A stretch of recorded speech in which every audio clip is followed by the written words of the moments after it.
நலமன் வாழ்வோம் மக்களே, அனைவருக்கும் வணக்கம்.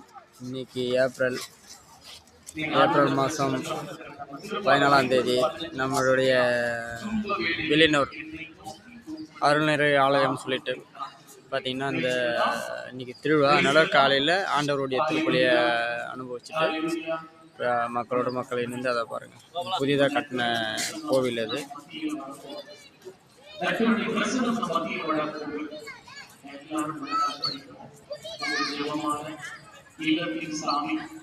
அனைவரும் குடும்பத்துடன் கலந்து இப்போ ஆராதனை நடக்குது. இந்த ஜெபக்கூட்டத்தில் கலந்துக்கிறவங்களுக்கு எல்லாருக்கும் சில பணம் புகழ் எல்லாம் இருந்த நிம்மதி இல்லாத இருக்கிறவங்களும் அங்கே அதிகமாக வராங்க. அதே மாதிரி பணம் இல்லாத இருக்கிறவங்க வருவாங்க. சந்தோஷமாக அவங்க குடும்பத்தோட உணவுகளை சமைச்சு சாப்பிட்டுட்டு இருக்கிறாங்க. இது பார்த்திங்கன்னா புது இடம், புதுசாக கட்டப்பட்ட இடம். முன்னாடி பழைய கோயில் அங்கே இருக்குது. நான் காமி